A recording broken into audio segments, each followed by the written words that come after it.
Liberar a una bruja. Estaba en el despacho parroquial y entraron dos mujeres. A una la conocía bien, pero a la otra no la había visto nunca. La primera me dijo: «Padre, esta mujer necesita ayuda».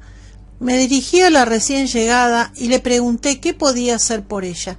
Al mirarla a la cara, vi que hacía gestos muy raros con los ojos y las manos. Imaginando qué le ocurría, dije: «Señora, ¿a quién teme? El demonio no está aquí. Aquí solo está Cristo». Y puse ante sus ojos el crucifijo que tengo en mi escritorio. La inquietud de la mujer aumentó de forma violenta, pero yo estaba preparado para lo peor y le grité: «Eres una bruja. ¿Qué quieres de Dios?». Al principio se sorprendió, pero luego me contestó: «Quiero liberarme del demonio porque mi marido se está muriendo». «¿De qué se muere tu marido? ¿Lo has embrujado o maldecido?», le pregunté de inmediato. Y ella, entre lágrimas, me contó que le había gritado con maldad: «Ojalá que te dé una gangrena». La maldición funcionó, y ahora su marido estaba en el hospital, moribundo, en cuidados intensivos. Con voz severa le dije: «Yo no soy un santo, no hago milagros, soy un exorcista. Con la ayuda y en el nombre de Dios expulso demonios, pero no puedo salvarle la vida a tu marido». Entonces la mujer dio un gran salto, se puso de rodillas en el escritorio y alargó el brazo para cogerme del cuello. Estaba preparado para esa reacción del demonio y tuvo tiempo de gritar: «Satanás, en el nombre de Dios, detente». Ella, con los ojos en blanco y la boca abierta, se quedó inmóvil, que seguía teniendo los brazos hacia mi cuello. Yo le grité al demonio: «Satanás, en nombre de Dios, te ordeno que no te muevas de esa posición». Fui a la iglesia, metí una hostia consagrada en la píxide y me puse la caja sobre el cuello. Volví al despacho parroquial. La mujer seguía en la misma posición. Le ordené que bajara del escritorio, se sentara y no se acercara más a mí. Con la hostia consagrada me sentía más tranquilo. Le dije en tono resuelto: «En vez de llorar por tu marido, debía llorar por todas las personas a quienes has hecho daño en 20 años de actividad». Ella, con voz cavernosa, me gritó: «Si mi marido muere, le haré daño a toda la ciudad». Me levanté corriendo, la así por los hombros y la empujé fuera del despacho y de la iglesia gritándole: «Con ese corazón lleno de odio, no eres digna de estar aquí». Entonces la mujer que la acompañaba me dijo: «Padre, usted trata con amabilidad a todo el mundo y no echa a los que están poseídos por el demonio. ¿Por qué expulsa de mala manera a esta mujer?». Le respondí: «Nosotros los exorcistas solo ayudamos a quienes desean liberarse de la posesión demoníaca, y quienes albergan odio en su corazón no desean ser liberados. Además, te aseguro que dentro de una hora la bruja volverá». Y en efecto, poco después regresó. Le dije que si quería que le practicara un exorcismo, debía traerme todos sus objetos embrujados para demostrarme que deseaba liberarse.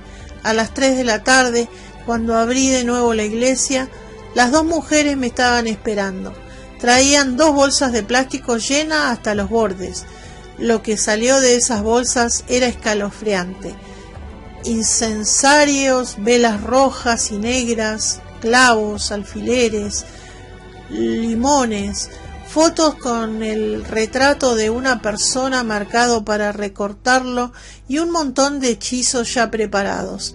Además, había libros sobre magia, brujería, hechizos, misas negras, orgías satánicas y demás.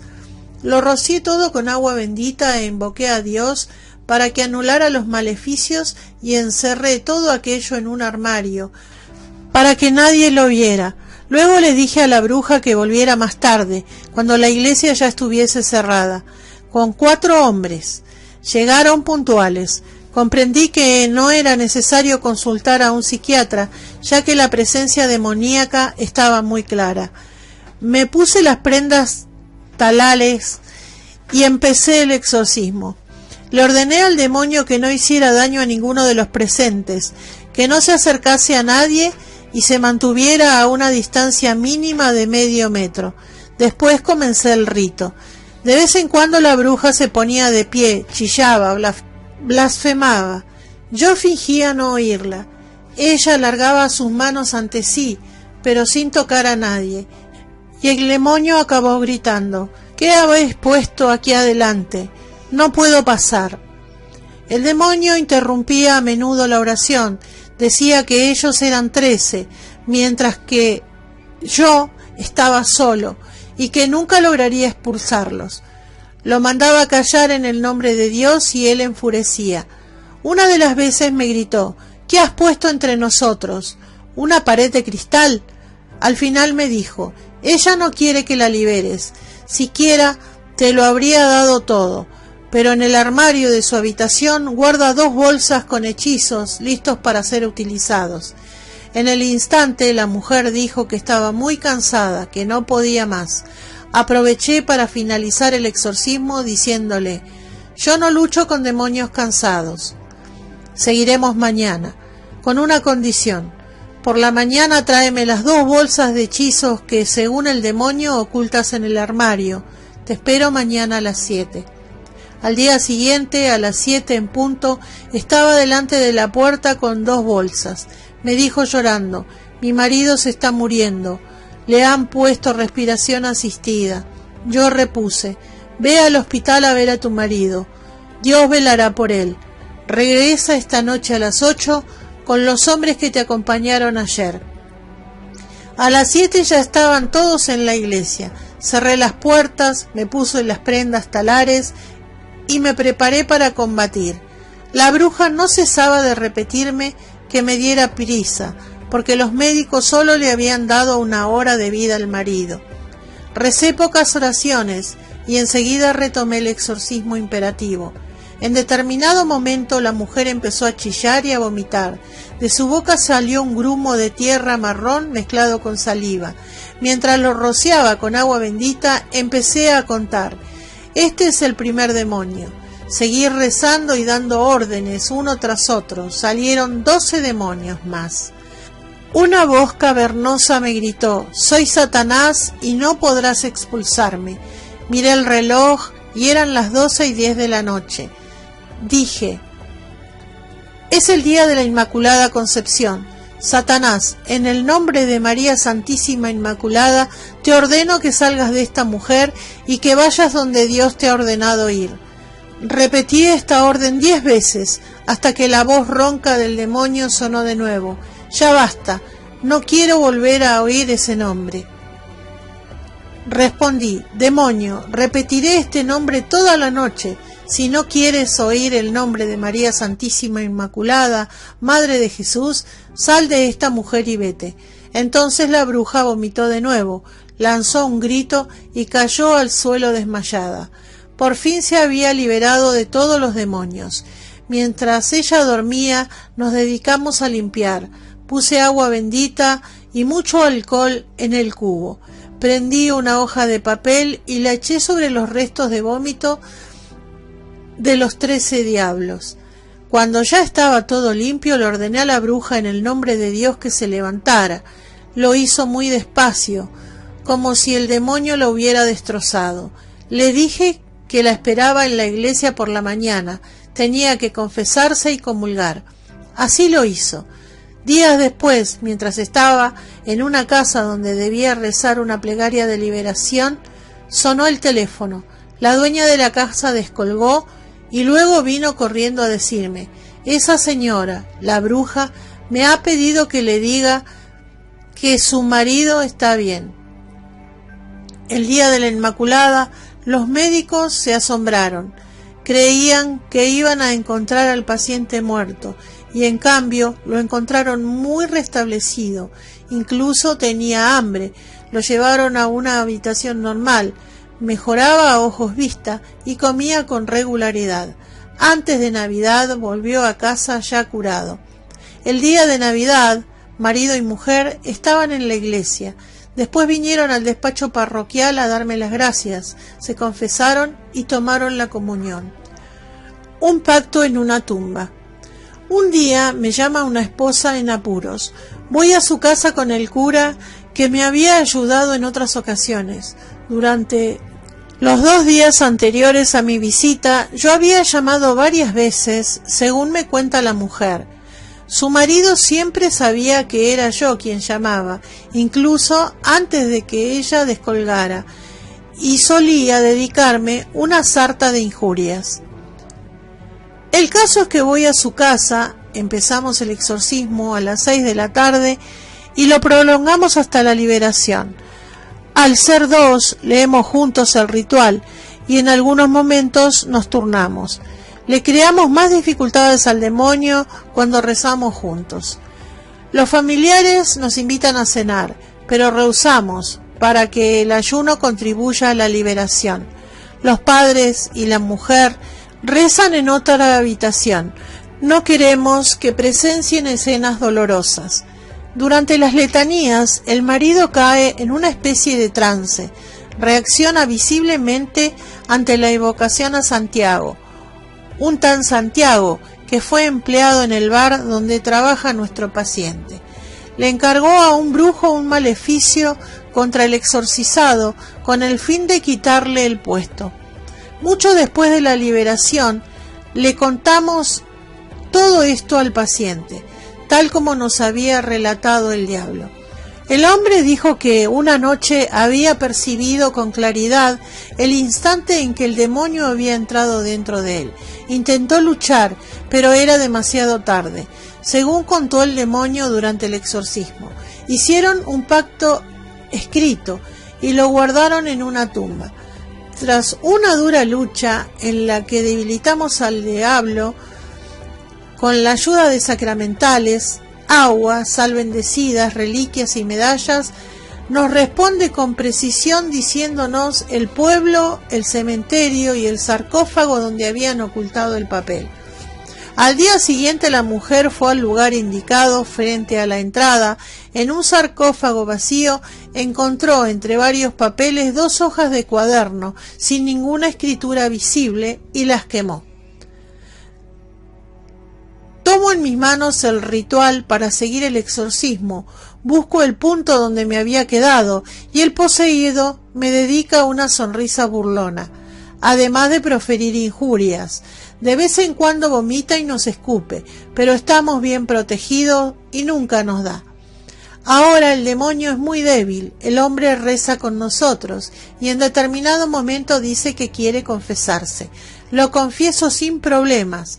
Tras el último exorcismo, las reacciones cesan. Es la 1 de la madrugada. Temiendo un engaño, empezamos el gran exorcismo. Esta vez no hay ninguna reacción.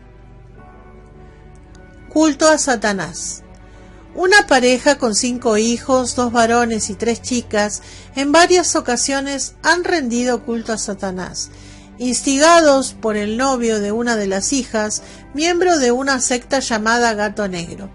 Este joven, aprovechando la ingenuidad de la familia, mandó construir en la casa una pequeña capilla dedicada a Satanás y logró realizar una especie de consagración. Todos se habían hecho unos cortes en los dedos a modo de bautizo de sangre. Además, el chico había llevado a cabo prácticas impúdicas. Por ejemplo, les había hecho beber a todos su orina mezclada con semen. En poco tiempo, la casa se convirtió en un infierno. Gritos y peleas continuos, muebles chocando contra las paredes, objetos que se rompían o desaparecían sin motivo. Además, toda la familia era víctima de violencia y padecía ahogos. También había grifos cerrados de los que seguía brotando agua, etc. Cuando me llamaron, aquello era para echarse a las manos en la cabeza. Comencé a exorcizar a los miembros de la familia uno por uno. Durante el exorcismo, los que permanecían en la habitación contigua imprecaban y se debatían con el fin de obstaculizar mi labor. También exorcicé la casa y además de las oraciones y sacramentos, utilicé óleo y agua benditos en abundancia. Destruimos todos los objetos que empleaban para el culto al demonio. se retractaron del pacto con Satanás, renovaron los votos del bautismo y se consagraron al Sagrado Corazón de Jesús. Les pedí a todos que, además de ir a misa los días festivos, asistieran al menos a otra misa semanal en días laborales. Oficié una misa en la casa, todos se confesaron y tomaron la comunión. Para contrarrestar el efecto de la capilla dedicada a Satanás, construyeron en el patio, en un lugar destacado, una hornacina para la Virgen, y en la entrada colocaron una imagen de Jesús misericordioso, el de Sor Faustina Kowalska. Aquel infierno fue desapareciendo paulatinamente, pero aún sigo exorcizando a los miembros de la familia. Soy optimista porque ya he conseguido buenos resultados y porque veo que todos ellos son sinceros en su empeño. Poseída a traición. Los testimonios anteriores muestran la veracidad de casos a los que debe enfrentarse un exorcista, pero quizás sea más revelador aún el siguiente testimonio de una chica poseída por el diablo. Me liberaron por completo de Satanás. Llevaba 18 años bajo la influencia de la magia negra, aunque sin participar en la misma. Caí en ella a traición, pero en términos prácticos, no le vendí mi alma a Satanás. Escribo mi historia para que sirva de ejemplo y consuelo, para demostrar que es posible salir de situaciones tan trágicas como estas. No le puedo decir el nombre del exorcista que me liberó porque me lo ha prohibido. Este buen cura ofició 30 misas por mi liberación y me practicó 30 exorcismos. Así fue como me liberó por completo de las presencias maléficas que estaban dentro de mí. Además, como no vivíamos en la misma ciudad, me hizo 30 exorcismos más para liberarme de las perturbaciones externas. Hay muchos sacerdotes competentes que podrían a varias personas, al igual que hizo conmigo ese padre, y podrían liberar y salvar muchas almas. Me refiero sobre todo a curas ancianos. El que me liberó a mí tiene más de 80 años. Por último, quisiera decir algo de las sectas. Cuando se hace un pacto a traición con Satanás, el mismo demonio reconoce que la única religión verdadera es la cristiana católica, fiel al Papa, y por eso las sectas luchan contra ella. Toleran a duras penas las otras religiones cristianas, mientras que apoyan el budismo y el mahometanismo por ser religiones falsas. Las sectas suelen ocultarse bajo nombres y objetivos falsos, casi siempre como terapias alternativas a la medicina tradicional. Ritos satánicos en el cementerio.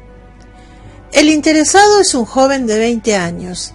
Llega acompañado de sus padres. Padece fuertes dolores en los testículos y en todo el cuerpo.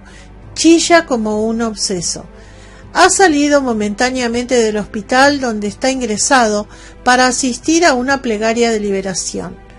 Los médicos no se explican a causa de tanto sufrimiento y el joven ha decidido pedirnos ayuda a nosotros. Me cuenta su historia con mucho esfuerzo, entre espasmos, sujetándose el bajo vientre. Hace unos 3 años, unos amigos de mi edad me propusieron hacer ritos satánicos. Yo no creía en eso, solo participé por curiosidad. Los ritos se realizaban en un cementerio. Éramos 10 personas y uno era el jefe. Todos llevábamos capuchas durante el rito sacrificial y la misa negra. Los ritos sacrificiales se efectúan en el sótano del cementerio, sobre la tapa de la piedra de una tumba abierta. Los hacíamos de vez en cuando, con intervalos de varios meses. El sacrificio de animales consistía en matar un gato, ave o serpiente, mezclados con huesos de muerto que cogíamos del osario. Comíamos la carne del ave o el gato calentada al fuego, mezclada con la sangre de serpiente o huesos triturados. Yo comí ave y bebí sangre de serpiente. Por cierto, la serpiente es un símbolo de la secta. Luego, durante el rito, manteníamos relaciones sexuales con una muchacha virgen a la que habíamos llevado engañada. El rito solía durar unas 3 horas. Le ofrecíamos el sacrificio al dios Abu-Katabú, al que sentíamos presente junto con el dios indio Sei. El último rito lo celebramos el domingo pasado.